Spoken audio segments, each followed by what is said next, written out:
Of all Chinese painters in my estimation. When people used to ask me, who is your favorite Chinese painter? I would say for the early period, Xiaogui. For the later period, Shi Tao. We're going to have a lecture on Shi Tao, by the way, in a later follow-up series, so you'll see him too. For Xiaogui, we still need a really serious book-length monographic study.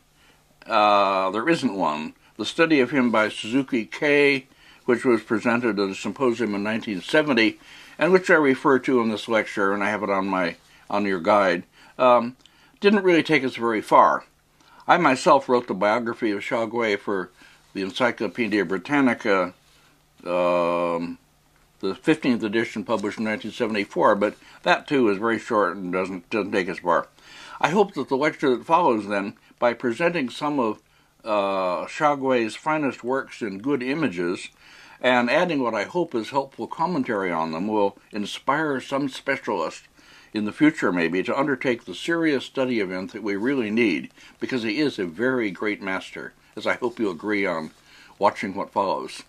Active from the 1190s into sometime around 1240, Xiaogui held a position Zhiho in the academy in that period, late 12th, early 13th century. Beyond that, very little is known about him. That's true of academy painters of the Southern Song generally, but it's particularly painful in the case of Xiaogui. We'd love to know more about him. The earliest book published with information on artists, published after his time in the late 13th century, dismisses him scornfully as of no value. I'll quote that later. But in my view, he's the greatest of the Southern Song Academy masters. To some degree, he broke out of the academy mold in certain of his paintings, at least, and in other ways, he represents a grand culmination or perhaps transcendence of it. When people used to ask, "Who is your favorite Chinese painter?" I would say Shi Tao for the late period, Xiaogui for the early period. And perhaps of the two even, Xiaogui is my favorite of all Chinese painters. And you'll see why, I think, as I talk, or at least I'll try to make a case for that. Okay, we'll put on the screen now in two pictures, one of them a color slide which reveals the bad condition of the painting, and the other a black and white photograph in which you can see more of the composition and so on. A painting attributed to him only, but a good one to start with because it shows the connection with Li Tang. This small painting in the Palace Museum in Taipei, as I say, is seen in bad condition. For that reason, we couldn't bring it in the Possessing the Past exhibition. I wanted it badly, and I wrote about it even though it wasn't there. They wouldn't allow it because the condition is so bad. It needs remounting. Someone should remount it and touch in all these cracks and so forth. Now, the attribution is made in a piece of writing you can see in the upper right here, if you're sharp-eyed, by a late Ming calligrapher and connoisseur and collector or whatever named Wang Dao. Wang Dao here is I think, absolutely right. It looks very much like an early work, I might say, of Xiaogui. Well, the connections with Li Tang are obvious. The whole shape of the upper landscape form, the mountain form, whatever, with the separate peaks sticking out a bit of the sides, and pine trees on the top, and so forth. The large axe-cut sun texture strokes, which you see on the main mass and in the lower left and otherwise. There's more things going on in the picture than you would find in a Li Tang picture. From the lower left, somebody is seen coming along the path. It's a snowy landscape, a wintry landscape, under a parasol or an umbrella. And then down below, a boat is moored, and I believe there's actually a figure or two down there too. At any rate, then in the lower center is a cluster of houses, the usual things we've seen, along the path where somebody might stop and eat and rest and so forth, with trees. Then the path goes up behind the foreground ridge. You can't really see it, past the waterfall, to a place in the sort of middle left where there's a bridge, covered bridge built over the waterfall, and then above that a temple. And there again, people presumably can stop and rest and so forth among the trees. And then the path goes on, as you see, very nicely done around the bluff. The texturing, the shaping of this massive rocky bluff is really very finely done. And the whole picture is quite masterly with its implicit narrative, its seasonal aspects, its quite powerful forms, and so on. Anyway, it makes good sense to attribute this to Xiaogui. This, by the way, exists in two other later imitations. I'll show those just to show you what's wrong. Here's one, which we'll put beside the good one, so you can see the difference. This is attributed to, I think it's Xiao Zhao, who is his Li Tong's pupil, and it's in the Palace Museum in Taipei. It has imperial seals and so forth. Well, not really Xiao Zhao, not really a Sung painting at all. But as you see, the whole upper form, the bluff here, has been sort of distorted, so that these protruding pieces at the sides are enlarged and stick out like fingers or something, and where the whole bluff is much reduced in size. On the other hand, the temple and the bridge and all the human parts are enlarged and made more prominent. This artist can't hide them away in the way that Xiaogui does, or the artist of the other one anyway.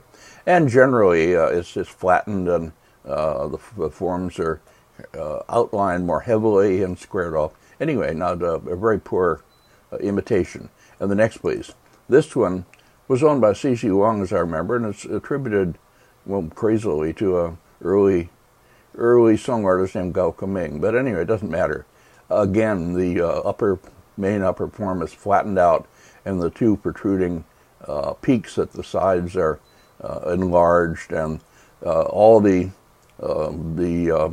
human habitation and the buildings and the figures and all that are much more prominent and large, and it's all debased, certainly, by this change, made into a picture of much less interest and certainly a later date.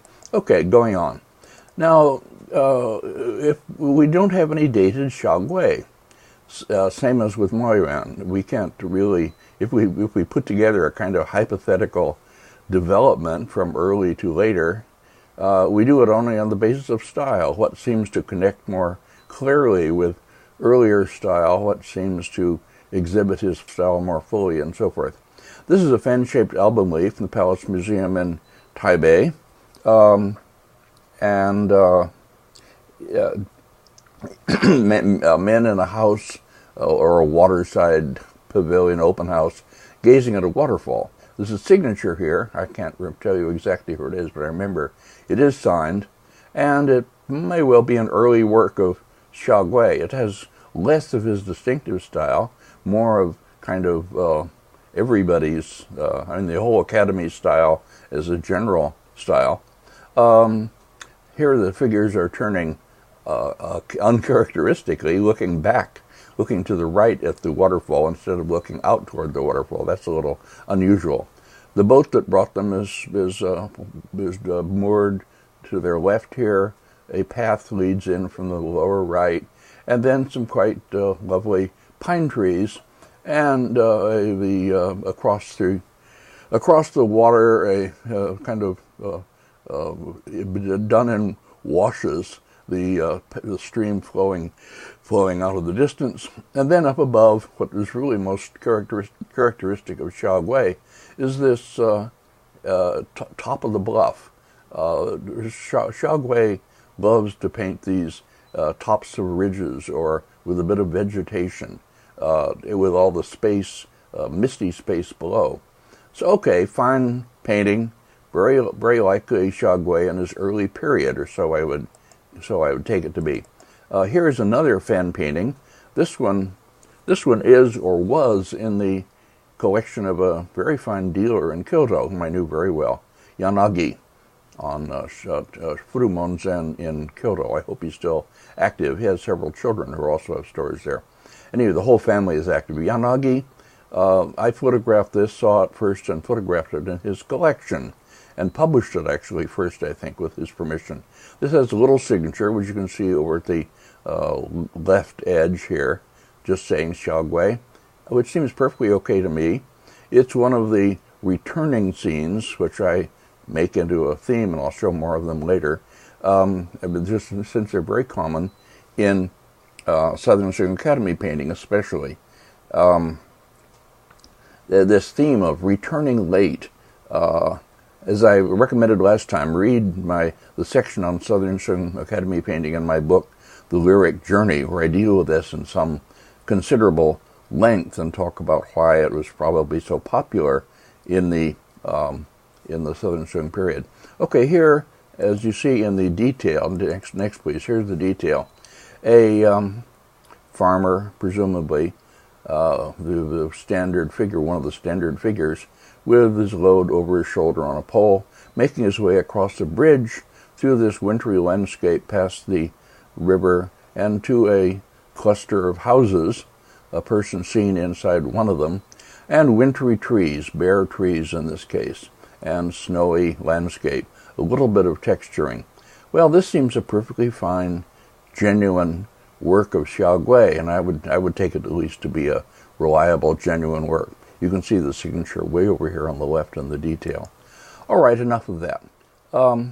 Much more famous, maybe a little more dramatic, is this fan-shaped painting, which is in the Boston Museum of Fine Arts. This is the landscape with rainstorm, reproduced by Max Luhr and various others. This is quite commonly reproduced and accepted generally as his work.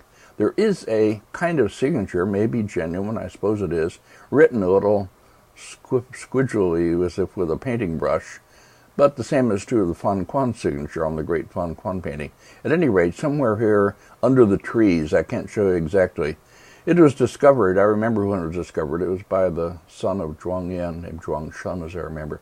At any rate, probably okay, but in any case, it seems reliable as one of the works of Xiaogui. This is in a slightly looser style, and in this case, we have the calligraphy fan that accompanied it. I don't have a slide of it, but anyway, with the imperial calligraphy. And it reads, quote, "All through my life, a weary sleep is joined to river rain, for whole days traveling by boat, as wind tears the banks," end quote. So the persona of the person who is writing or composing the poem, so to speak, is located not among the leafy and wind-blown trees on the shore or the house, but out in the boat, imagining going past this, in other words. The same poem, or couplet translated by Wu Tong, who was the curator at Boston, goes, "The ceaseless river rain always lulls me to sleep. Winds beat the cliffs all day to move my boat along," end quote. So, whichever you take. At any rate, a fine painting. Here is the detail. Here we go, yes, the detail. You can see the rather looser brushwork, which maybe is more characteristic of later Xiaogui. One would guess that anyway. A house seen through the trees, which are windblown, quite beautifully rendered and freely rendered. This slide also shows you the damage. If it were my painting, I would have taken it off long ago to my favorite mounter in Tokyo, Meguro, who would have touched in all these holes and made it a really quite handsome work. I don't know why the Boston Museum doesn't do that. They should anyway. But even this way, it's a fine painting, and probably a reliable work of Xiaogui. Now then, let's see, going on. Now we come here in a pretty